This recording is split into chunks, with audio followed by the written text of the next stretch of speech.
Nah, yang menariknya lagi begini, ada lagi yang menarik nih. Lebih enak kita itu nyari anak yang tamat SMA. Karena kenapa, Pak?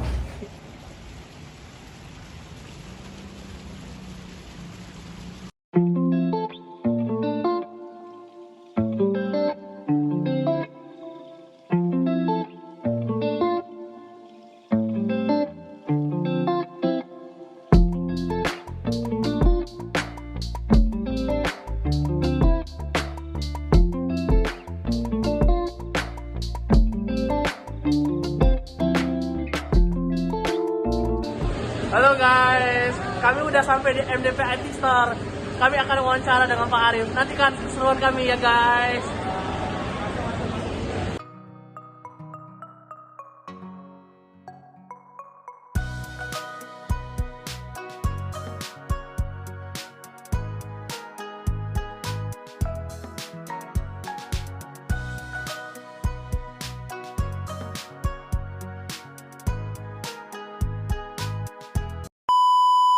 Nah, udah sampai guys. Mari kita keluar guys. Tadi sudah. Halo guys. Oke, saat ini kita berada di lantai 3A di office MDP IT Store. Oke, jadi di sini kita lagi menunggu Pak Arif. Mungkin ditunggu ya saksi ini keseruannya. See you. Oke, selamat siang Pak Arif dengan teman-teman semuanya di sini. Kita ada melakukan untuk sharing terkait untuk soft skill sama hard skill untuk perusahaan di MDP IT Store. Oke, sebelumnya Pak Arif mungkin boleh dibantu perkenalkan diri Pak. Siapa Pak? Baik, terima kasih. Selamat datang di MDP. Saya Arif Yulianto, manajer HR dan legal PT MDP. Selamat datang, kita welcome terhadap mahasiswa Universitas MDP yang ingin melakukan penelitian ataupun melakukan studi di tempat kami. Oke, baik, terima kasih Pak Arif. Sebelumnya mungkin kita perkenalan juga selaku untuk kita sharing kali ini. Mungkin dari saya Wandi, mungkin boleh dilanjutkan. Dari saya Riko Sebastian. Saya Femiati. Saya Hari Gunawan. Saya Melisa. Saya Ricky. Saya Stefan Agustinus. Saya Pada Valencia. Oke, selamat datang. Oke, jadi kita langsung saja Pak Arif ke poin-poin intinya. Mungkin untuk poin yang pertama itu, oke silakan. Akan langsung ditanyakan sama Melisa ya Pak ya. Pertama-tama Melisa mau nanya nih, kira-kira sejarah berdirinya perusahaan MDP IT Store itu gimana sih Pak?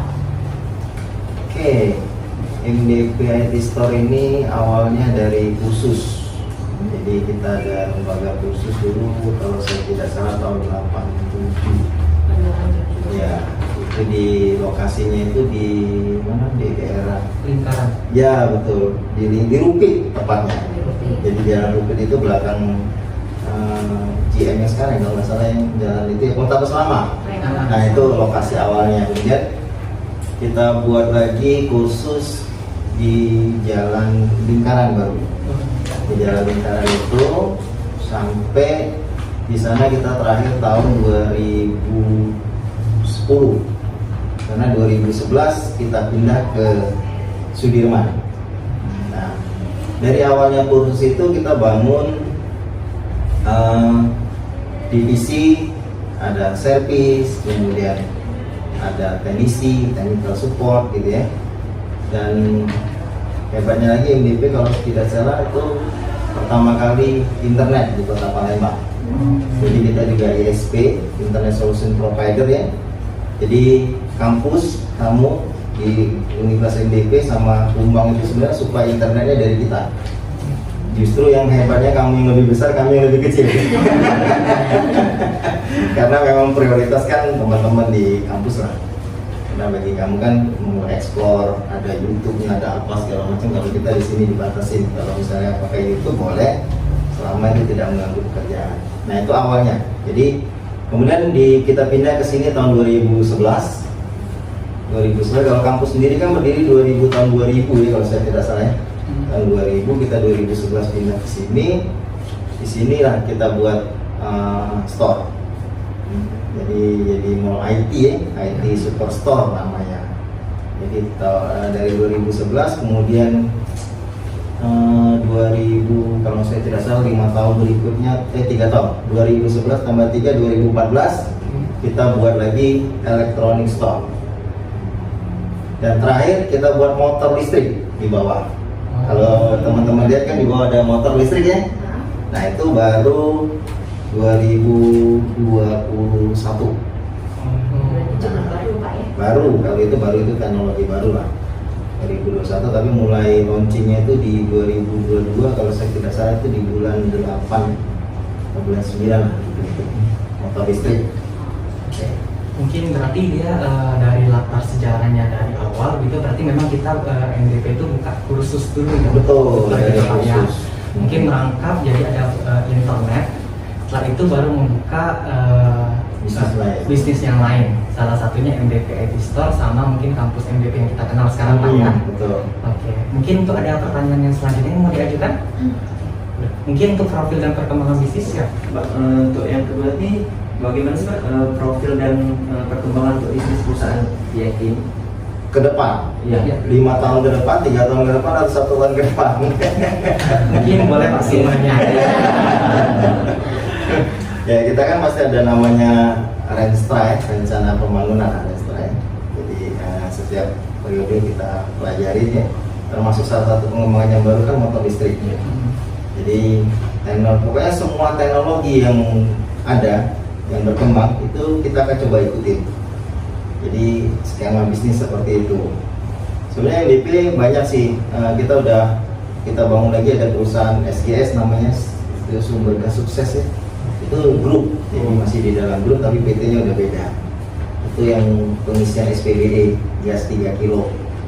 Kemudian kita juga coba bangun kebun sawit juga ada. Jadi sudah banyak. Kalau MDP-nya sendiri itu IT, pokoknya kalau dia ada IT yang berkembang, kita akan coba kembangin itu. Perkembangan itu. Betul sekali. Dulu sempat orang bingung waktu MDP buka electronic store. Ini sekarang MDP jual kulkas ya, gitu kan? Sekarang MDP jual ini ya. Nah ini yang menarik sebenarnya di dunia bisnis. Jadi dunia bisnis itu kalau kita misalnya pattern ya istilahnya kita punya keinginan hanya satu di jalur bisnis, itu kayaknya nggak mungkin sekarang. Jadi harus berkolaborasi. Bisnis itu berkolaborasi. Dan sekarang ini pun kalau Anda lihat bisnis yang kayak sekarang ini sebenarnya bisnis konvensional. Artinya masih tetap menemukan antara pembeli dan penjual di dalam satu lokasi. Nah kemudian kan kita bangun lagi, kita baru buat nih websitenya e-commerce-nya NDP untuk yang ke depan. Jadi kita berharapkan transaksi itu akan berpindah dari transaksi yang sekarang secara manual ke transaksi yang online. Kalau boleh tahu untuk e-commerce-nya sendiri udah ada yang penggunanya kayak gitu belum Pak? Anda silakan akses di mdp.co.id. Jadi mdp.co.id itu website kita untuk penjualan e-commerce. Nah, berarti udah bisa bertransaksi juga. Sudah bisa transaksi, tapi memang level transaksinya masih sangat terbatas. Ya, gitu. Kemudian kan kayaknya sih yang pengguna yang lebih banyak tuh bukan orang Palembang justru. Kalau orang Palembang masih enak dia datang ke toko, mereka lihat barangnya, menyentuh barangnya, gitu kan, mencoba barangnya, baru mereka melakukan proses pembelian.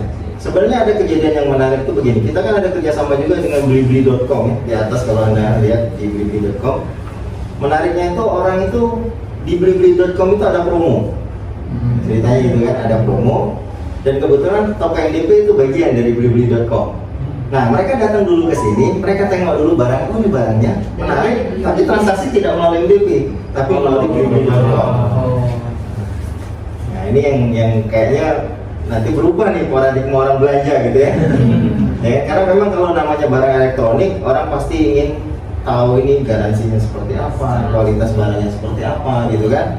Karena kita juga belum bisa pegang e-commerce itu bisa memberikan sesuatu yang baik. Kadang-kadang kan kita harus unboxing dulu, kemudian lihat dulu barangnya, nanti kalau ada cacat kita harus kembalikan lagi. Nah ini yang kadang-kadang pelanggan itu merasa masih tetap membutuhkan toko yang seperti ini. Oke, mungkin untuk selanjutnya untuk struktur organisasi dan SDM dari perusahaan MDP IT Store Pak.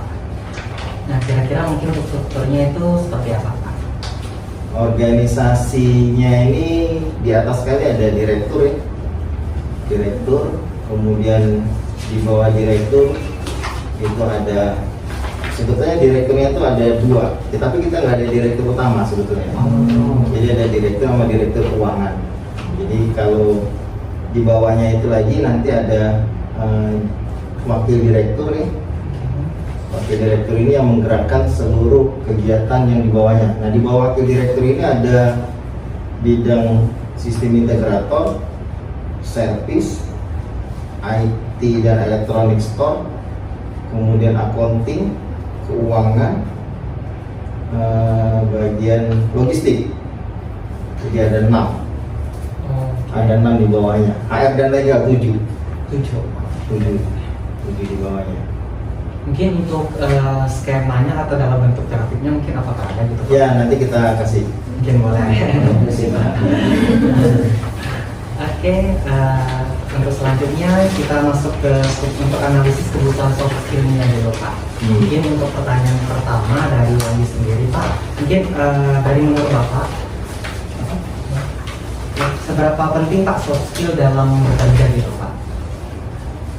Soft skill dalam bekerja. Benar. Ini agak menarik. Ada orang bilang ngapain saya kuliah tinggi-tinggi, sementara tamatan SMA aja udah bisa kerja. Ya? Kadang-kadang seperti itu kan orang bilang kan, apalagi yang dari kecil dia sudah ikut orang tuanya bekerja, akhirnya dia mikir ngapain saya sekolah tinggi-tinggi, sementara saya sendiri sudah punya pekerjaan. Nah, ini sebetulnya terkait dengan soft skill. Jadi kalau dari sisi akademik sebetulnya orang yang baru tamat pendidikannya lebih rendah, dalam arti lebih rendah ini kita bandingin aja SMA sama kuliah lah gitu ya. Anda kan mahasiswa. Sebenarnya apa sih bedanya antara orang yang tamat SMA dengan orang yang kuliah? Kalau cerita soft skill, mungkin kalau menurut analisa kami itu, kalau orang yang tamat SMA, kalau kerja dia mungkin lebih rapi. Dia kerja mungkin lebih rapi, lebih tekun. Tapi kalau dia disuruh untuk istilahnya berinovasi, nah itu agak lebih kurang dibandingkan dengan yang sudah pendidikannya lebih tinggi lagi. Jadi sebetulnya dari sisi inovasi, kemudian dari sisi kalau kita tuh, kalau yang nggak sekolah tuh kasarnya lah, pekerjaan kasar lah, yang mengandalkan otot dan fisik. Tapi kalau misalnya dia berpendidikan, itu pasti dia akan mengandalkan pikirannya. Contoh aja kayak sekarang kita berembuk di sini, kita diskusi di sini. Kalau dia misalnya nggak kepikiran, gimana caranya kita supaya wawancaranya enak segala macam, ternyata ada videonya. Kemudian kita bertanya langsung gitu kan. Nah itu kan perlu skema, kapela skenario. Nah skenario itu siapa yang buat? Kalau bukan kita sendiri yang buat. Nah coba kalau tolong anak SMA yang buat, coba kamu buat skenario untuk buat skema kayak gini. Mungkin dia kemikirnya lebih panjang lagi, banyak pertanyaannya. Gimana cara buat skenario? Gimana cara buat ini? Apa alat yang dibutuhkan dan sebagainya? Nah, itu bedanya. Nah kalau di MDP sendiri sebetulnya kita ada 2 memang sebetulnya. Nah yang menariknya lagi begini, ada lagi yang menarik nih. Lebih enak kita itu nyari anak yang tamat SMA. Karena kenapa Pak? Dibandingkan dengan kuliah ya. Nah ini yang sebetulnya challenge buat kalian. Jadi pertama kalau orang sudah kuliah, itu anggapannya dia bilang, wah saya punya gaji harus lebih tinggi Dibanding SMA. Nah dibanding SMA. Padahal pertama kali orang mau kerja, ingat ya, kita baru pertama kali menginjak dunia kerja, pasti dia akan berpikir apapun yang diberikan itu akan diterima. Tapi sementara kan orang tuanya bilang, kamu kan S1, masa kamu mau dibayar segitu? Nah ini sebetulnya yang menjadi tantangan bagi Anda, gitu ya. Kalau MDP lebih senang anak SMA, kenapa? Karena kita memang butuhnya itu untuk sales, tenaga sales. Kemudian dari sales nanti kita bisa evaluasi. Oh ternyata, terkadang sales pun ya mereka yang tamat SMA tuh ternyata setelah bekerja 1 tahun di MDP dia kuliah. Banyak mahasiswa Universitas MDP yang masih kuliah tapi sudah bekerja di sini. Jadi mereka berpikir meningkatkan skillnya sendiri. Oh berarti saya harus kuliah nih supaya saya bisa lebih ini lagi. Nah yang menarik sekarang buat Anda nih, Anda kan kuliah ini semua kan. Nah makanya kita kalau di kampus, saya kebetulan juga ngajar di kampus tapi jurusannya sistem informasi di Fakultas Ilkom ya, ilmu komputer. Itu kita berusaha untuk mengarahkan mahasiswa itu jangan sampai berpikir menjadi pekerja. Anda harus menjadi pengusaha. Anda harus menjadi entrepreneur. Karena kalau mau jadi pekerja, percuma Anda kuliah tinggi-tinggi. Jadi di atas level pekerja. Nah, pertanyaan saya sama dengan kamu nih, terkait dengan soft skill. Kamu kalau kuliah, sudah kuliah kayak gini, kalau melamar kerja seperti apa? Apakah kamu buat CV seperti itu? Kemudian CV-nya ditulis, pengalamannya ditulis itu, dikirim ke HRD sebuah perusahaan. Terus apa bedanya kalau Anda buat seperti itu dengan anak SMA? Nggak ada bedanya sebenarnya. Nah terus kenapa kalau nggak ada bedanya? Mungkin bedanya kalau untuk dari mahasiswa kan mungkin baru dari tamat SMA Pak. Pengalamannya tuh mungkin dari segi pengalaman organisasi cuma hanya OSIS. Tapi kalau misalnya kita kemahasiswaan, ya mungkin kita ada organisasi dari kampus yang banyak bisa diikutin gitu Pak. Itu jawaban bela diri. Tapi mungkin nggak ada. Saya kasih dulu begini. Kalau kita buat CV, ya, sesama SMA sama kuliah, itu kan nggak ada bedanya nih. Paling pada waktu tes administrasi, si penguji akan lihat dulu, oh ini sertifikat ini, oh ini sudah dikirim begini, oh ini yang SMA begini. Pasti akan dipisah, ya kan? Ini kalau dia secara konvensional. Sekarang kalau misalnya dibalik, Anda sebagai tamatan kuliah, kemudian cara ngelamarnya dibalik. Misalnya begini, begitu kamu datang ke MDP, saya mau ketemu dengan pimpinan MDP. Siapa kamu? Pasti ditanya kan? Sama depan, siapa kamu kan? Saya Arif, saya punya program, saya punya software, saya punya skill, saya punya talent, saya akan tunjukkan ke MDP untuk membangun perusahaan ini. Minimal seperti itu dulu. Jadi begitu, oh nggak bisa, ketemu aja sama bagian ini. Nah, artinya kita sudah langsung ketemu dengan si pengelola perusahaan. Sambil buat CV tentu, tapi CV-nya nanti dulu dilihatin gitu kan. Begitu ketemu, kamu kasih tahu, Pak, saya menganalisa MDP ini di akhir-akhir tahun ini seperti ini. Buat analisanya seperti ini. Kamu gambarin, oh MDP itu seperti ini, tempatnya gini, terus lihat, dan saya bisa bantu perusahaan Bapak lebih berkembang kalau saya boleh diizinkan gabung dengan perusahaan Bapak. Baru kasih CV-nya. Beda kan? Berarti ide-nya dulu Pak yang disampaikan. Betul. Orang itu kan kalau melamar pekerjaan kan kebanyakan CV-nya dititip. Baru-baru kamu mau ketemu ke atas, ini titip dulu di security. Ya kalau security-nya ingat. Ya kan? Apalagi kalau kita sudah bawa kertas map itu gitu kan, yang bawa amplop-amplop, oh pasti ini mau melamar kerja ya. Coba kalau kamu datang pakai jas berdasi, kemudian bawa tas yang bagus, datang mau ketemu siapa, sama ketemu dengan dari mana? Saya dari unit bisnisnya perusahaan ini. Nah, begitu aja, bilang aja mas security, nggak apa-apa kan, ngibulin sedikit. Yang mungkin kita ketemu dengan itu baru beda antara CV SMA dengan CV kuliah. Kalau mau jadi pekerja, kalau enggak ya buat lapangan pekerjaan. Oke, silakan. Mungkin untuk Ricky silakan Ki. Selanjutnya Pak, selain dari soft skill, aspek apa saja yang Pak perhatikan saat mengkualifikasi calon karyawan, mengingat menilai soft skill itu butuh waktu Pak? Kalau kita sih kebanyakan dari attitude, dari tingkah laku. Jadi pertama itu yang paling mudah kalau melihat orang itu dari postur tubuh, potongan rambut, cara dia berpakaian. Jadi kalau orang itu sudah pakainya udah rapi, kemudian potongan rambutnya udah bagus gitu ya, cara dia berbicara baik, itu udah nilai plus dulu bagi kami. Karena kami di sini membutuhkan pelayanan prima. Nah, baru kita tanya skillnya apa. Tapi kalau potongan rambutnya udah ya enggak saya tadi nggak ya, kemudian bajunya udah nggak ini gitu kan. Nah, tapi memang ada lagi kebalikannya, ada plus minusnya kalau menilai seperti itu. Bisa jadi justru orang yang seperti itulah nanti yang akan lebih baik lagi dari orang yang berpenampilan necis misalnya begitu. Nah, kemudian kita lakukan proses tes, kita ada tes akademik dulu, kita mau lihat dulu kemampuannya. Biasanya saya tes itu adalah apa? Matematikanya. Dan bagi saya itu matematika itu, saya ingat dulu waktu sekolah, guru saya bilang tuh matematika itu bukan ilmu, dia bilang. Matematika itu alat untuk kamu mencapai sebuah ilmu. Dia tanya, ada nggak pelajaran yang tidak ada matematikanya? Bahasa Indonesia pun ada matematikanya. Ya, semua pelajaran itu pasti ada matematikanya. Makanya kalau dia, nah gini, kemudian gini, orang yang bisa menyelesaikan matematika, studi matematika, itu berarti orang yang lebih tekun, lebih mudah. Kalau dia dibenturkan ke permasalahan, dia bisa belok, dia bisa cari jalan.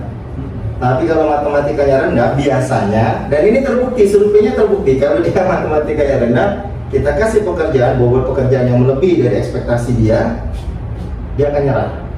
Nyerahnya itu bisa dua, bisa stres, bisa mundurin diri kalau dia nggak mampu menyelesaikan pekerjaan itu. Makanya aspeknya, kalau pertama saya tes matematika, gampang aja kok ngetes. Gimana cara kamu ngitung diskon? Kemudian kalau di IP di mana-mana itu kamu lihat diskon itu ada 20 plus 20 itu gimana cara ngitungnya? Sudah diskon 50 kemudian plus 20 lagi, pernah kan? Iya. Sekarang kan lagi banyak diskon kan? Iya. Nah, itu gimana cara kamu ngitungnya? Ada yang dijumlahkan, ada yang macam-macam kan? Nah dari situ aja kita udah bisa, oh, berarti ini daya analisanya ini kurang, oh ini daya analisanya ini bagus, kayak gitu kan? Simpel-simpel aja. Tapi kalau dia mikirnya udah terlalu lama, oh nggak keren ya, berarti. Nah gitu, gitu ya. Oh, berarti yang paling penting tuh penampilan sama attitude ya, Pak? Betul. Nah saya mau coba lagi sih. Ada survei yang membuktikannya. Jadi Anda jadi mahasiswa, kalau Anda pakai motor, misalnya pakai motor atau pakai mobil atau kendaraan gitu ya, bagaimana cara Anda parkir motor itu? Ya. Jadi gini, kalau kan parkir motor kan ada tempatnya nih. Kadang-kadang kan dia datang, soalnya standar motor aja, kasih orang dia langsung pergi. Iya. Benar. Kalau dia seperti itu, berarti dia nggak peduli dengan orang lain. Coba aja. Kalau kamu misalnya Anda ini merasa seperti itu, kemudian balikin, saya ini kira-kira ada rasa empati tidak dengan orang lain. Kenapa nggak dia parkir motor itu bagusin, rapiin, kemudian taruh helmnya, distandarin dengan bagus, terus dia baru masuk. Itu pasti orangnya lebih baik dibandingkan dengan orang yang tadi begitu datang, standarin motornya, kasih helmnya, langsung pergi. Nanti orang lain yang merapikan motor dia, nah itu ternyata ada pengaruh, ada dampak. Ada dampak. Sama kayak kalau kita gini ya, di MDP kan ada absensi itu mesti dibawa tuh. Dan kalau pagi itu kan, wah itu kan rame. Jadi ada yang motornya sembarangan aja dan naruhnya. Meletaknya langsung aja di depan pintu masuk itu motor yang di dalam dia langsung lari absen. Nah itu kalau saya ketemu saya akan perhatiin kerjanya. Oh ini berarti dia juga nanti akan berdampak terhadap pekerjaan dia. Dan terbukti memang orangnya itu kurang peduli. Nah disitulah kita bina. Kita kasih tahu bahwa kita bekerja ini kan tim, nggak bisa seperti itu, nggak bisa semuanya kamu, walaupun kamu pintar belum tentu juga, kan begitu.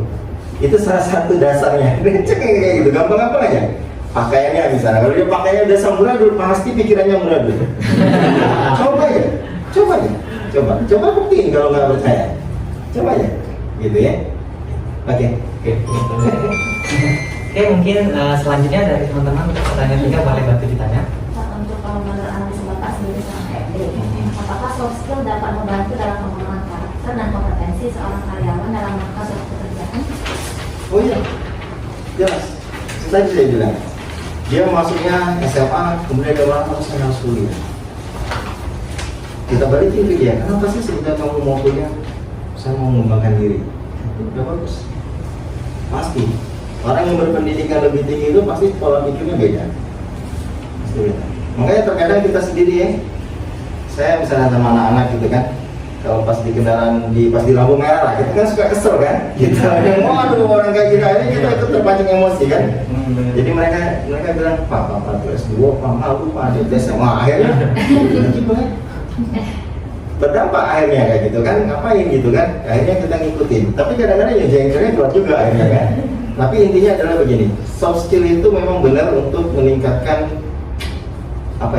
pola pikirnya berubah. Kalau misalnya tadinya Anda SMA, kemudian ada kuliah, itu kan beda antara SMA dengan kuliah. Makanya disebut mahasiswa, bukan siswa. Siswanya kan cuma sampai SMA kan? Kalau sudah kuliah kan sebutannya apa? Mahasiswa. Kenapa dia disebut mahasiswa? Ya, karena mereka sudah diatur pola pikirnya itu berusaha sendiri. Kamu mau ke kanan ya silakan ke kanan, kita tinggal bimbing cara kamu ke kanan. Kamu mau ke kiri silakan ke kiri, padahal dalam satu track yang sama.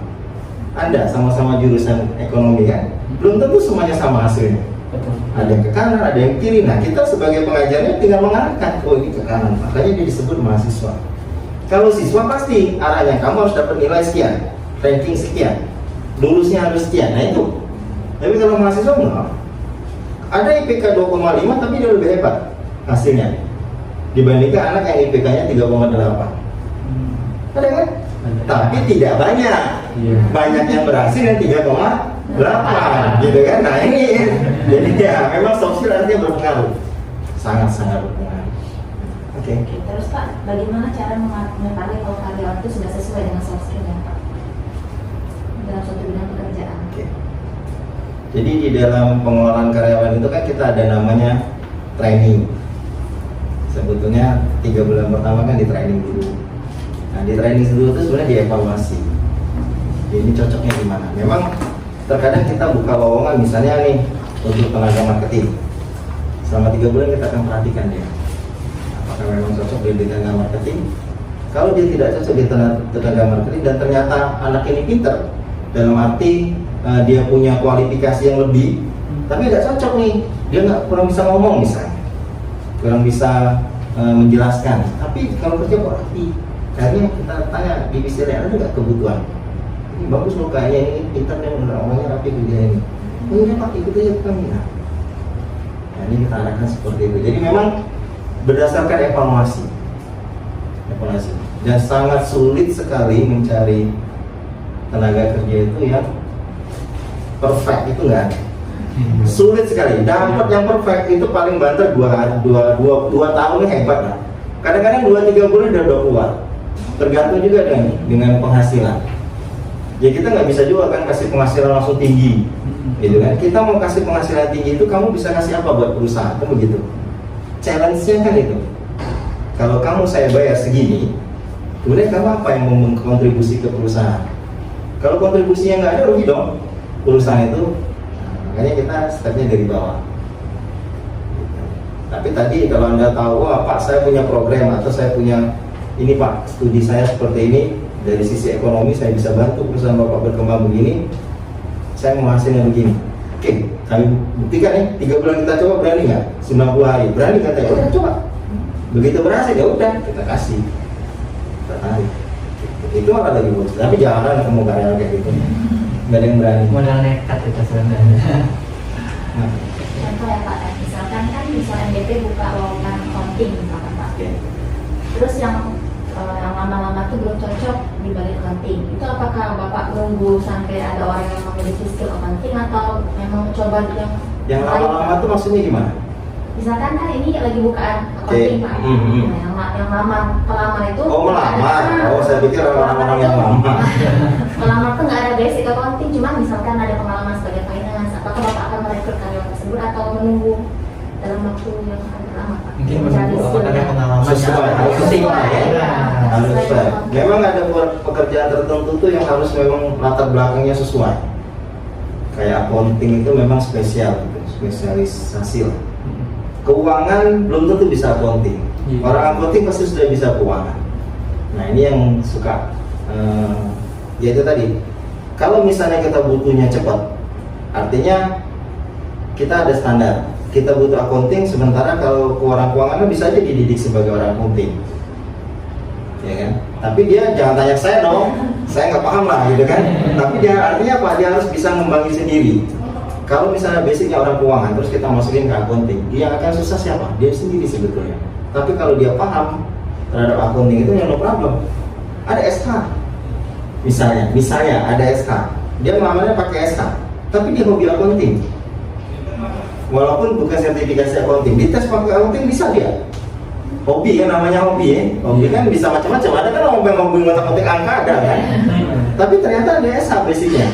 Tapi bisa accounting, silakan. Kita nggak masalah. Kita yang penting adalah profesionalisme. Tapi memang di tahap awal kita lihat jurusannya tepat nggak gitu. Kayak programming, yang ngelamar ekonomi. Tapi orang ekonomi bisa programming. Kenapa tidak? Ya kan?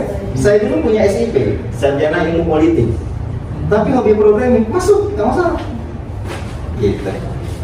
Tapi memang dibandingkan dengan programming murni, nah dia kalah. Iya. Ya kan, programming murni kan istilahnya dia memang belajarnya ke sana kan arahnya. Kalau dia kan otodidak nih, ceritanya kan otodidak. Dia kenapa tidak, boleh aja, nggak masalah gitu. Tapi memang diawali dari ya jurusan yang sesuai. Menurut Bapak, apakah seorang bisa bertahan dengan soft skill yang baik tapi memiliki hard skill yang tidak terlalu baik? Pengertian hard skill ini kalau di kita seperti gudang lah, logistik, kita cerita logistik. Logistik itu banyak kerjanya hard skill, kemampuan dia di hard skill. Contohnya begini, packing barang itu nggak sembarangan loh. Kotak kecil tapi bisa muat barangnya banyak. Susunnya begini, susun begini, itu nggak sembarangan orang bisa. Ada yang sebenarnya tunggu, loh kok dia bisa ya lebih banyak. Nah itu beda lagi. Itu yang dimaksud dengan hard skill kalau menurut saya. Jadi memang tidak bisa kita bandingkan antara pekerjaan hard skill dengan soft skill. Jadi kalau pertanyaannya tuh soft skillnya lebih tinggi kemudian hard skillnya lebih rendah, pasti ada juga soft skillnya yang tinggi, hard skillnya juga tinggi. Tergantung dari pekerjaannya atau apa. Kalau misalnya dia di logistik tadi, itu pasti dibutuhkan hard skillnya yang lebih tinggi dibandingkan dengan soft skill. Jadi belum tentu juga orang soft skillnya tinggi, hard skillnya rendah, sehingga dia tidak bisa bekerja, ya juga nggak bisa dibilang seperti itu. Programming, soft skillnya yang dibutuhkan, bukan hard skillnya. Jaringan, NDP-net, hard skillnya yang dibutuhkan, tapi soft skillnya juga dibutuhkan. Contoh misalnya, crimping cable, kita buat kabel jaringan. Kabel jaringan itu banyak tipe.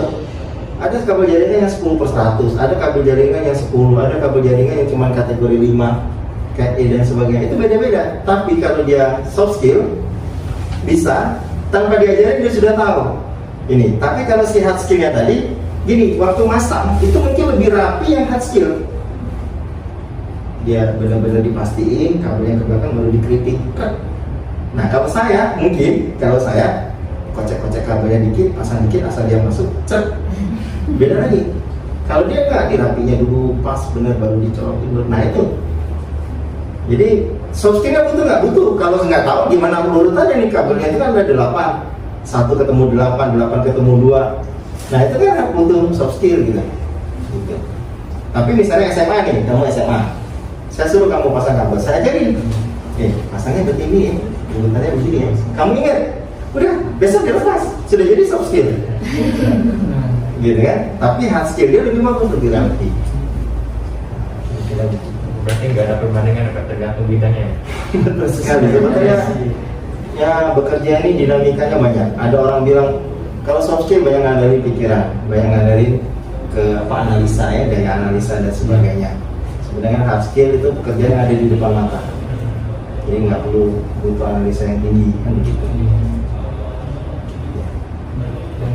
Mungkin untuk selanjutnya Pak Arif, kita akan lanjut ke analisis kebutuhan dari hard skill sendiri, mungkin dari sertifikasi, kemampuan teknis, dan mungkin yang sebagainya. Mungkin selanjut untuk pertanyaan pertama, mungkin ada silakan. Saya mau bertanya Pak ya, kalau pelatihan untuk meningkatkan hard skill itu apakah diperlukan Pak? Terus juga apakah MBP pernah merealisasikannya Pak? Ya, contohnya kita bisnis motor. Kita nggak ada yang ngerti lu bengkel motor, ya kan? Kita nggak ada yang ngerti loh siapa yang ngomong bengkel motor kan? Dan ternyata motor listrik itu komponennya hanya 90 part dibandingkan dengan motor biasa sampai 200 part. Artinya motor listrik itu kita kan pasti belajar dulu nih, itu gimana sih cara menggerakkan rodanya. Sementara kan nggak ada bahan bakarnya kan, itu kan istilahnya fosil ya. Ini listrik, kumparan, diputar, jadi dia bisa menggerakkan roda. Jadi komponen utamanya sebenarnya motor listrik. Berarti pelatihan dulu dong kita mengenal motor listrik itu kan.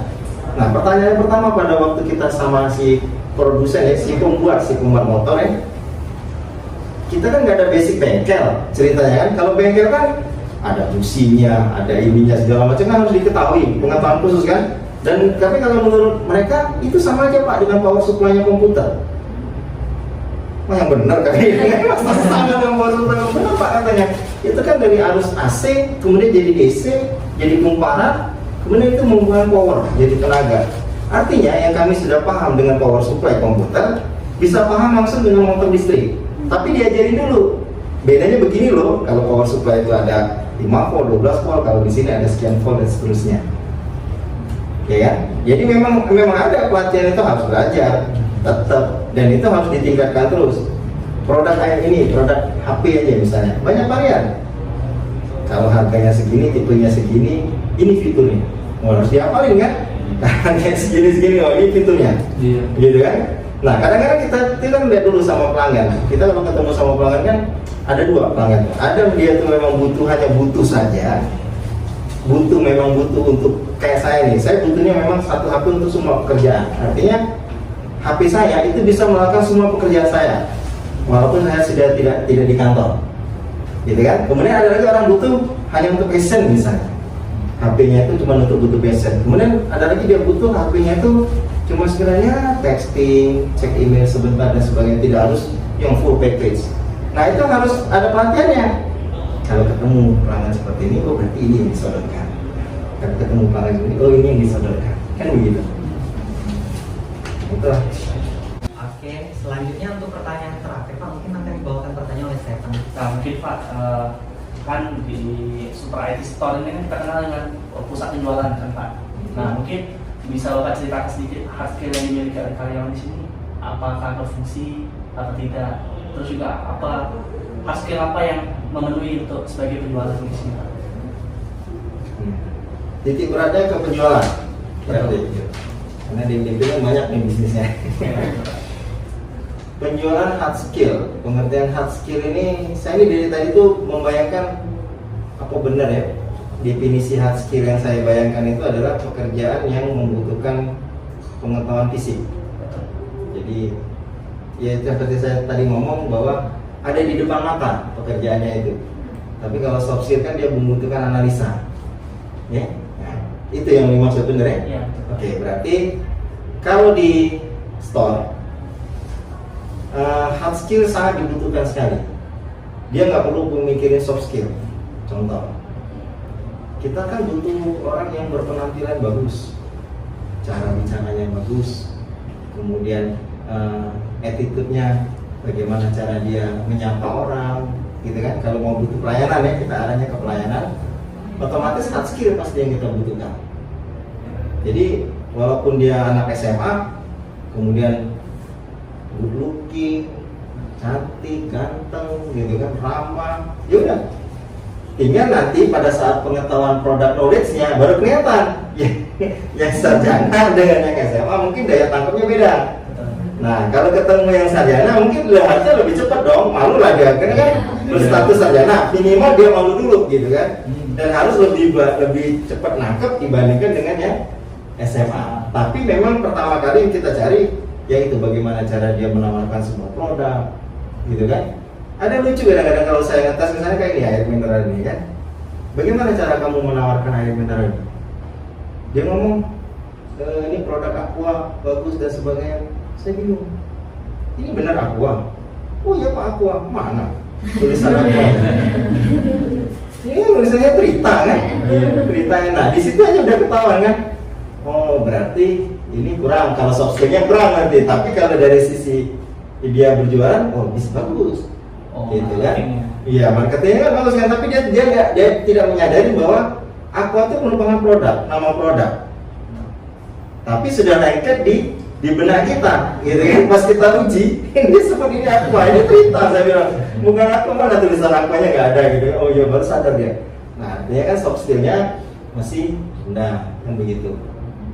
Jadi memang itu sangat berkorelasi sebetulnya pada waktu dia sudah masuk ke dunia kerja. Nah, tinggal pertanyaan dari teman-teman ini apa nih? Apakah dia pada waktu sebelum masuk kerja atau dia sesudah kerja? Mungkin implementasinya setelah bekerja Pak. Implementasinya setelah bekerja? Ya. Apakah itu berfungsi dengan baik? Pasti. Ya itu tadi seperti saya bilang tadi kan. Misalnya kita punya calon buat jadi supervisor. Sama-sama masa kerjanya misalnya 2 tahun. Sama-sama masa kerja 2 tahun. Sama-sama pintar saya harus jualan. Gitu kan? Nah, tinggal soft skill-nya kita lihat. Kalau sama-sama pinter dia cara berjualan, kan berarti hard skill-nya sama nih. Berbanding kan? Nah, tinggal soft skill-nya kita cek gitu kan. Kita kasih kasus misalnya. Kita ada bagaimana cara mengembangkan produk, pemasaran produk ini terhadap kondisi yang sekarang. Apa yang kamu lakukan? Kita berbicara soft skill, si A pasti begini, si B pasti begini. Nah, tinggal kita nilai. Nah, di situ yang berpengaruh soft skillnya. Kalau sudah dia masuk ke dalam lingkungan kerja. Tapi kalau dia sebelum dia bekerja, nah ini yang kadang-kadang kita agak sulit untuk mengetahui soft skillnya itu sampai sejauh mana. Jadi pertama kali memang kita harus akan lihat dulu hard skill dia, ya, dari sisi dia menyampaikan sebuah produk. Kalau misalnya kita arahnya ke sales ya, cara dia berbicara, cara dia berjualan, setelah diterima, baru ada masa training akan kita lihat soft skill seperti apa. Itu kalau dia posisinya sales. Kalau posisinya accounting, soft skillnya dulu yang dilihat. Keahliannya bagaimana nih? Misalnya ada kasus begini, seberapa lama dia bisa menyelesaikan masalah itu? Itu soft skillnya dilihat. Kita nggak pengaruh dengan hard skillnya kan? Kadang-kadang ya maaf bicara, kalau orang accounting itu jangan-jangan yang cantik-cantik ganteng-ganteng. Mereka banyak kan di belakang meja gitu kan, tapi pintar. Nah itu yang kita cari. Jadi beda-beda kayak gitu. Tergantung dari job yang mau dituju itu apa. Gitu. Oke, mungkin sekian dari untuk yang pertanyaan kita yang bisa kita ajukan Pak Arif. Mungkin untuk kesimpulan dari kita sendiri bahwa memang untuk antara soft skill sama hard skill itu sama-sama penting terkait dari profesinya masing-masing itu apa. Nah mungkin sebelumnya Pak, untuk sesi kita udah selesai sharing kita hari ini. Oke, terima kasih Pak atas kontribusinya atau sebagai Saya kira itu ya. Saya juga terima kasih nih teman-teman sudah berkunjung di sini ya. Saya cuma nitip pesan tadi aja. Kalau kami sih, karena saya juga dosen, saya berharap teman-teman Universitas MDP ini itu bisa memberikan sesuatu yang berbeda. Seperti yang saya contoh tadi, kalau buat CP-nya, ini ada bedanya loh antara yang sudah soft skill lah, kalau kamu sebut tadi soft skill-nya sudah bagus gitu kan. Dan kemudian kita sebetulnya nggak usah takut melihat tantangan ke depan, karena yang bilang Pak susah banget Pak cari kerja itu orang yang tidak punya pengalaman, orang yang tidak punya keahlian. Pasti dia akan bilang memang susah cari kerja. Tapi kalau orang yang punya keahlian, orang yang punya ini skill, pasti itu gampang sekali, banyak sekali kerjaan, banyak sekali. Gitu. Kemudian kita harus selalu low profile, nggak perlu saya udah bisa gini. Nggak ada yang nilai profil Anda, tapi kita kalau selalu low profile, orang akan menganggap kita tuh jadinya enak berbicara, enak ngobrol, gitu kan? Kalau kita sudah pertama kali aja udah jaga jarak, wah, itu gak bagaimana untuk berkembang. Itu aja sih pesan saya supaya teman-teman bisa lebih baik lagi ke depan.